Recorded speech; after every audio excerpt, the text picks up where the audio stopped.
ఈరోజు నిన్నటి వరకు ఓట్ల గురించి, రాజకీయం గురించి, నా ఎస్సీలు, నా బీసీలు, నా మైనారిటీలు అని ఓకదంపుడు ఉపన్యాసాలు ఇచ్చినటువంటి కొన్ని పార్టీలు, కొంతమంది వ్యక్తులు, ఆ పార్టీ పేరు చెప్తే మనకే నష్టం, ఆ వ్యక్తుల పేర్లు చెప్తే మనకే నష్టం.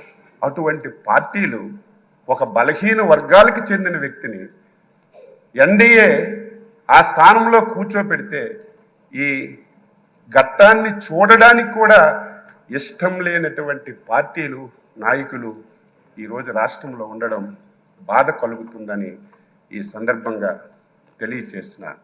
మీరు చాలా పోర్ట్ఫోలియోలు చేశారు. ఏ పోర్ట్ఫోలియో చేసినా ఆ పోర్ట్ఫోలియోని వన్ని తీసుకొచ్చారు. ఆ పోర్ట్ఫోలియోల ద్వారా ఈ రాష్ట్రానికి ఎనలేనటువంటి మేలు చేశారు.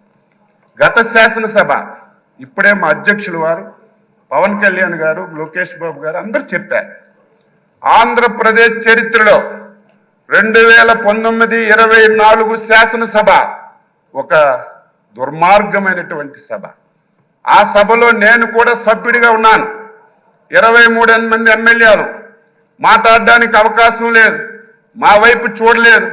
చూడకపోయినా మా స్థానాల్లో మేము గౌరవంగా కూర్చున్నా సరే మొత్తం మా దగ్గరికి వచ్చి తల్లిదండ్రుల్ని, కుటుంబాలని, పర్సనాలిటీని, వ్యక్తుల్ని బండబూతులు తిట్టి ఈ సభలోకి ఎందుకు వచ్చాం, రాని వాళ్ళే అదృష్టవంతులని బాధపడినటువంటి రోజులు, చెవుట్లో కాటన్ పెట్టుకొని వినలేనటువంటి రోజులు గత శాసనసభలో మేము ప్రత్యక్షంగా చూసాం అధ్యక్ష. ఈరోజు తెలంగాణ ఉద్యమం అద్భుతంగా జరిగింది, కానీ ఎప్పుడు శాసనసభ్యుల మీద భౌతిక దాడులు ఎప్పుడు జరగలేదు.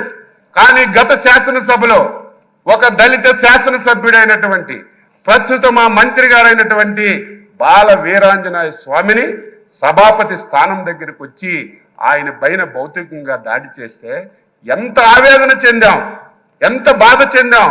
ఆంధ్రప్రదేశ్ రాష్ట్రానికి, దేశానికి ఒక రోల్ మోడల్. ఇటువంటి ఆంధ్రప్రదేశ్ శాసనసభలో ఇటువంటి సంఘటనలు జరగడం, అది మా కళ్ళతో మేము చూడడం చాలా బాధ, ఆవేదన కలిగింది. ఏది ఏమైనా ఒక అనుభవజ్ఞైనటువంటి వ్యక్తి, ఈ రోజు వరకు మీ అవతారం ఒకటి, ఈ రోజు నుంచి మీ అవతారం మార్చాలి. ఎందుకంటే రాజకీయాలు చేసేటప్పుడు పదునైన మాటలు మాట్లాడాలి. ప్రతి ఒక్కరు విమర్శించేటప్పుడు వారికి సమాధానం చెప్పాలి. కానీ ఈ రోజు నుంచి మీరు శాసనసభాపతి. నా కోరిక, నా ఆశయం బలహీన వర్గాల తరపున మీకు కోరుతున్నాను. ఈ సభ 2024-29 శాసనసభ మా బలహీన వర్గాలకు చెందినటువంటి చింతకాయల అయ్యన్న పాత్ర గారి నాయకత్వంలో ఒక దేశానికి ఒక రోల్ మోడల్ గా ఈ సభ ఉండాలి. ఇది ప్రతి ఒక్కరూ చెప్పుకునే విధంగా మనందరం కూడా ప్రవర్తించాలి.